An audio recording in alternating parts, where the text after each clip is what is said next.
Hello guys, welcome back to my YouTube channel Ease in Learning. Our today's topic is knowledge, information, belief and truth that comes under learning and teaching, and we will learn it deeply. Let's start with the meaning of knowledge. So the state of being familiar with something or aware of its existence, usually resulting from experience or study.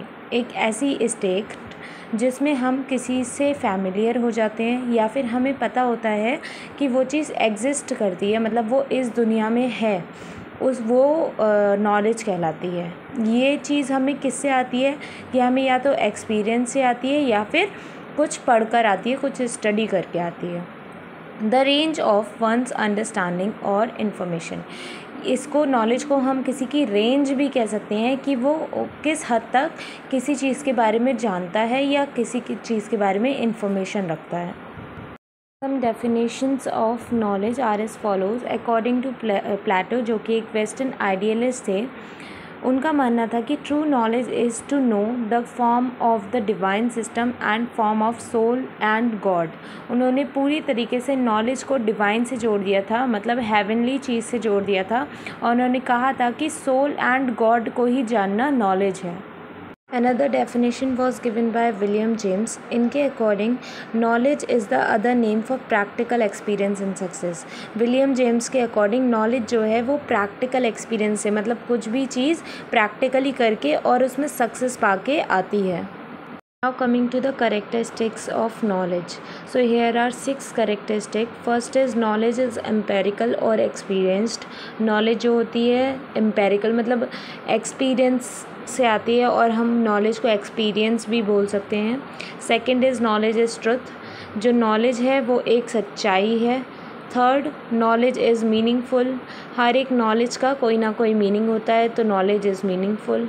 Fourth is the knower has belief in knowledge, जो कि knower मतलब जो कि जानकार होगा उसको knowledge में विश्वास होगा, नॉलेज में बिलीफ होगा। Fifth, knowledge is power, knowledge एक शक्ति है। And the last is knowledge is limitless, knowledge का कोई अंत नहीं, ये अनंत है। Now let's talk about difference between knowledge and information. So the first difference is knowledge is well organized. Knowledge जो होती है वो systematic होती है, organized होती है। On the other hand, information organized हो भी सकती है और नहीं भी हो सकती है। Another difference is knowledge is molded information.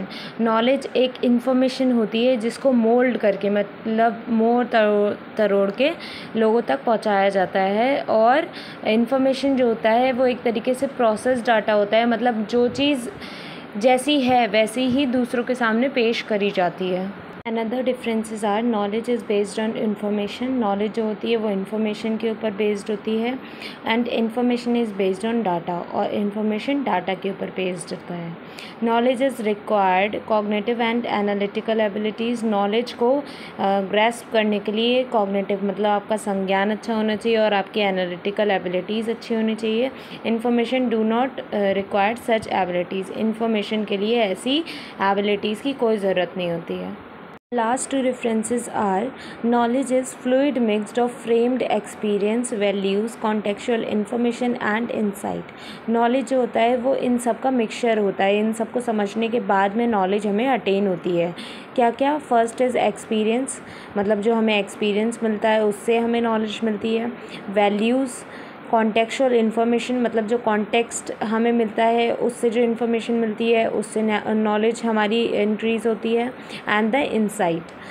फिर on the other hand information is contextualized data, information क्या है पूरी तरीके से कॉन्टेक्स्ट पे बेस्ड एक डाटा होता है। And the last difference is knowledge is justified true belief. Knowledge क्या है? ट्रू बिलीफ मतलब किसी का विश्वास जो है और वो एक तरीके से जस्टिफाइड है, तो वो नॉलेज कहलाएगी। Information is data with relevance and purpose. Information क्या है?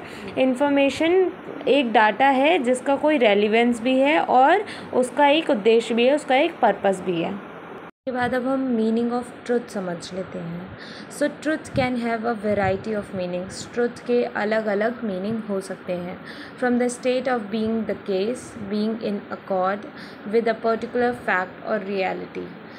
हम क्या बोल सकते हैं, ट्रुथ वो चीज़ होती है जिसका कुछ पर्टिकुलर फैक्ट होता है, कुछ रियलिटी होती है, मतलब वो सच्चाई पे आधारित होता है। Being in accord with the body और रियल थिंग्स, इवेंट्स, एक्चुअलिटी और फिडेलिटी टू एन ओरिजिनल और टू अ स्टैंडर्ड। मतलब कोई भी चीज़ जो भी ओरिजिनल है, जो भी किसी चीज़ की फेकनेस नहीं है उसके अराउंड में, जो भी एक्चुअल है, कुछ भी इवेंट्स हो सकते हैं, रियल थिंग्स हो सकती है, दैट एवरीथिंग इज़ ट्रुथ, वो सब एक सच्चाई है। अब हम एट लास्ट जानेंगे मीनिंग ऑफ बिलीफ। सो जो बिलीफ वर्ड है वो टू सेपरेट वर्ड से मिलकर बना है, be and live. Word be comes from being. Be का मतलब होता है being, which indicates a state of existence, की मतलब कोई चीज़ एग्जिस्ट कर रही है। And word live is derived from Indo European word leubh, which means love. Live जो है वो इंडो यूरोपियन वर्ड ल्यूब से आया है, जिसका मतलब होता है लव।